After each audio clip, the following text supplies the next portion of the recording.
must the Son of Man be lifted. You couldn't tell them apart.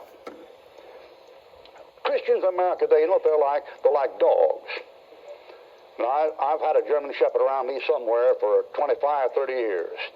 And as far as I'm concerned, that's the only dog raised. They came over in the ark. But you take my German Shepherd. If my German Shepherd comes in, I can come up my German Shepherd and I can say, good dog, good dog, good dog. And he'll lie down, cower down, stick his tail between his legs and drop his ears. And he come there and I can say, hello there, you son, give it up, pup, I'm going to take you out in the backyard and shoot you. And he'll just smile and wag his tail, because he don't know what's going on. Do you know why that is? Because he's listening to the tone of my voice. That's what a lot of you doing right now. I get more criticism than that than anything I do. I just don't like the tone of his voice. Well then, blow it out your nose. You know what's wrong with you? You're like an animal. You don't hear what I'm saying. You're not listening. People in America gotten so full of love of themselves, so full of themselves. Think if a guy talks nice and smooth and quiet and smiles at him and pats him in the back, he loves him. And if he yells at him like I do and spits and growls and howls and pounds the pulpit, he don't love him. You're a fool. That's what you are. F-O-O-L, that's what you are. Well, that's how politicians get votes, man. Don't you know that? Kiss babies and pat them on the head and shake hands. That's how they do it. You never have to worry about people like me and John Mitchell, and Billy Kennoy and Carl Lack. You never have to worry about fellows like us. You know why? We can't fool anybody. See? Beware of wolves that come to you in sheep's clothing. I'm not a wolf in sheep's clothing. I'm a sheep in wolf's clothing. I mean, we couldn't kid anybody. We roar and rave and spit at you. It's because we love you. If you don't know that, it's because you haven't got any sense. That's your problem. There's something effeminate about modern Christianity. That's kind of a woman's type of a thing there. I can understand the woman, but not in the man, not in the male. Suppose I got up here tonight and I said, what are you laughing at? I haven't even started yet, man. Give me a chance. Give me a chance to fool you. You see, I can't do it. You say, why? Because I am what I am, and you know what I am. But these other fellows, boy, if they don't get away with it, stand in front of that camera, and, oh, dearly beloved, we do hope each other. Oh, yeah, man.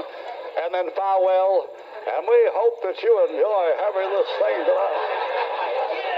And the folks eat it up like a hog slopping up blackstrap molasses, man.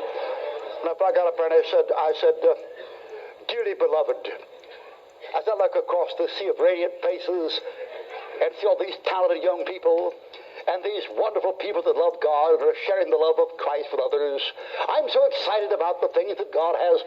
It's a bunch of crap.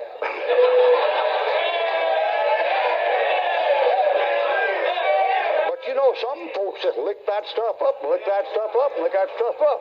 You know what it's like? They're like dogs.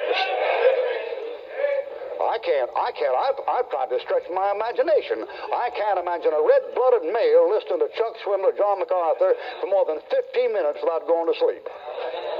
And I said to a fellow one time, I said, why is that? And he said, Ruckman said, you're just old-fashioned, you're not up-to-date, man. I said, well, explain it to me, man, explain it to me. And he said, well, Ruckman, he said, this whole country today is cliff dwellers. And he said, they're all these little cubby holes. And they're working 40-hour a week and coming home and up in a room with no cat or no dog. All they got is a goldfish bowl or a canary because they don't allow them on the premises. And they got no front and backyard to take care of. And they can't go hunting or fishing within 15 miles. And they've got nothing to do but sit around this little box before they get up in the morning. And they're lonely and nobody recognizes them. They don't feel important.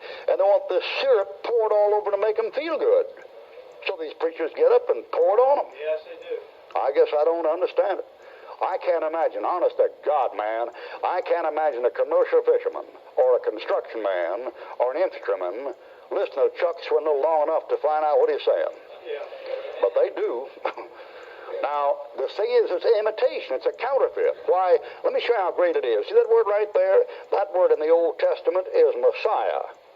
Christos, and that word in the Old Testament is anointed. Did you know what the devil is called in Ezekiel 28? He's called the anointed cherub that covereth. That's why it was said it was revealed to Simeon that he wouldn't die till he'd seen the Lord's Christ.